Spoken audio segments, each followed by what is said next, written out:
UP के नोएडा से इस वक्त की बड़ी खबर सामने आ रही है, जहां साइबर ठगी का मामला सामने आया है, जहां पर एक नहीं, दो नहीं, 3 करोड़ रुपए ठग लिए गए हैं, वो भी किससे? एक सीनियर एडवोकेट से। क्या है पूरा मामला, इसकी ज्यादा जानकारी देंगे मेरी सहयोगी साक्षी। साक्षी, बताएं क्या है पूरा मामला? जी मुस्कान, बहुत बड़ा मामला सामने आया है। इसमें जो साइबर ठगों ने 3 करोड़ रुपए ठग लिए, वो भी हाई कोर्ट के एक वकील से।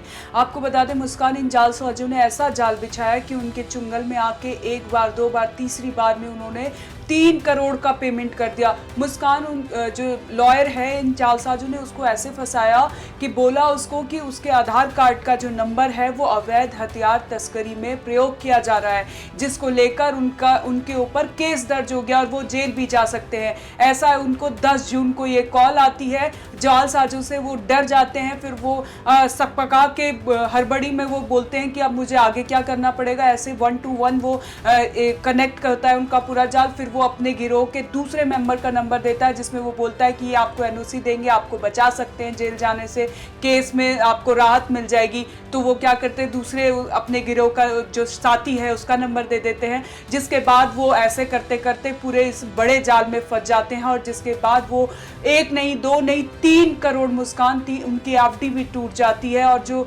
इंसान होता है वो अपनी गाड़ी कमाई से ये पैसा कमाता है, और ये जो जालसाज हैं ये टकटकी लगाकर आपके बैंक खातों पर नजरें बनाए रखते हैं और किसी दिन भी आपको घुमाकर कॉल कर देते हैं और इस तरह से पैसे ठग लेते हैं और आपके एक एक करके खातों से पैसे निकाल लेते हैं। मुस्कान, इन गिरोह ने लॉयर को बोला कि जो आपके ऊपर केस होगा, आपको हम जेल जाने से बचा सकते हैं। ऐसे करते करते उन्होंने इस लालच में आके उन्होंने 3 करोड़ रुपए इन जालसाजों को दे दिए। पहले उन्होंने छोटा अमाउंट दिया, दूसरी बार थोड़ा और बड़ा अमाउंट दिया। लास्ट में आकर उन्होंने जब 3 करोड़ रुपए दिए तो उसके बाद उन्होंने इन गिरोह से कनेक्ट करने की कोशिश करी, लेकिन उनसे कोई कनेक्ट नहीं हो पाया, फ़ोन बंद। उसके बाद उन्होंने एक दिन जो गिरोह के लोग हैं उन्होंने जो लॉयर है उसको वीडियो कॉलिंग भी करी, मतलब डिजिटल अरेस्ट भी करके रखा। 5 दिनों तक लॉयर को डिजिटल अरेस्ट करके रखा। और जब वीडियो कॉल हुई तो वर्दी में पुलिस का इंसान भी दिखा, मतलब पुलिस की वर्दी पहने एक इंसान भी उस वीडियो कॉलिंग में बैठा हुआ था, जिसके बाद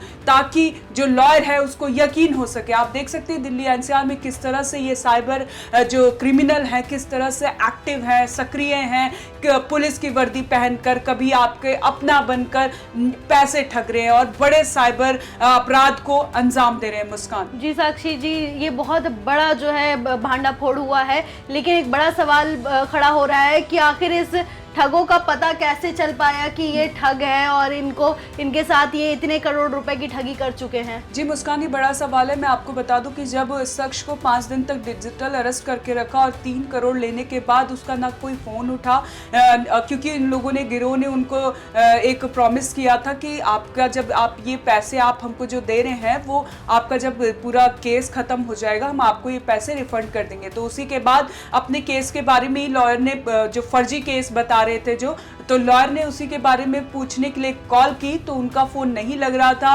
और जो पैसे उन्होंने रिफंड करने के लिए बोले तो वो नहीं कर रहे थे और उनको फंसाए जा रहे थे। एक के बाद एक सारे नंबर उनके बंद आने लग गए। इसके बाद लॉयर को शक हुआ, उसने साइबर ऑफिस में जाकर इसकी शिकायत करी तो पाया गया कि ये बड़ा गिरोह है जो उनके साथ ठगी को अंजाम दे रहा था। मुस्कान, ये बड़ी खबर जो है, जो लॉयर है वो सेक्टर 47 में रहने वाला है, नोएडा के डी ब्लॉक में रहने वाले हैं, और इन्होंने साइबर थाने में जाकर इसकी शिकायत दर्ज कराई, जिसके बाद पुलिस इस गिरोह की जांच कर रही है। देखना ये होगा कि क्या खुलासे होते हैं, क्या उनको पकड़ा जाता है या नहीं पकड़ा जाता। सबसे बड़ी बात तो ये कि मुस्कान, हम सबको अवेयर होने की ज़रूरत है, क्योंकि आजकल ये डिजिटल फ्रॉड जो है बहुत ज़्यादा बढ़ चुका है। लगातार गवर्नमेंट की तरफ से भी इसको लेकर अवेयरनेस फैलाई जा रही है। हमको समझना होगा कि ऐसे बहुत ज़्यादा फ्रॉड कॉल्स आ रही हैं, उसको हमें रिसीव नहीं करना चाहिए, अवॉइड करना चाहिए। कोई भी आपका अपना बनकर आपको कॉल करता है और पैसे मांगता है तो आपको फौरी तौर पर नहीं देना चाहिए। कोई भी आपको किसी तरह का इल्ज़ाम लगाता है, आपको अपने आप पर पूरा भरोसा होना चाहिए कि आप ऐसा नहीं कर सकते और उनकी बातों पर भरोसा नहीं करना चाहिए। आपको क्रॉस चेक करना बहुत ज़रूरी होता है। अगर आपके पास ऐसी कॉल बार बार आ रही है तो आपको अपने नज़दीकी साइबर थाने में इसकी शिकायत करना ज़रूरी है, क्योंकि ऐसे ठग आपकी जेब पर कभी भी हाथ साफ कर सकते हैं। जी साक्षी, ये बहुत चौंकाने वाला जो मामला सामने आया है नोएडा से, जहां पर एक सीनियर एडवोकेट जो है उन्हीं को ही ठग लिया गया। आप समझ सकते हैं वो एक एडवोकेट है, उन्हें खुद इन चीज़ों की नॉलेज होनी चाहिए। आप खुद एक वकील है, आपको इन चीज़ों की नॉलेज होनी चाहिए कि कौन से केसेस जा रहे हैं, कौन से केसेस नहीं चल रहे हैं, आपके ऊपर कौन से अगर केसेस लगे हैं तो आपको पहली बात आपको स्टेशन बुलाया जाता है, जब आप पर FIR दर्ज होती है उसके बाद आपको वारंट मिलता है। तो ऐसे ठगों से आप बच कर रहे, अपना दिमाग खोल कर चलें और किसी भी अनजान कॉल्स को रिसीव ना करें। और अगर आपने कर भी लिया है रिसीव तो प्लीज़ अपनी सद्बुद्धि का उपयोग करें, अदरवाइज आप भी इन एडवोकेट की तरह जालसाजी में फंस सकते हैं। तो अपना ध्यान रखें, सुरक्षित रहें और सतर्क रहें। मिलते हैं अगली वीडियो में, तब तक के लिए धन्यवाद।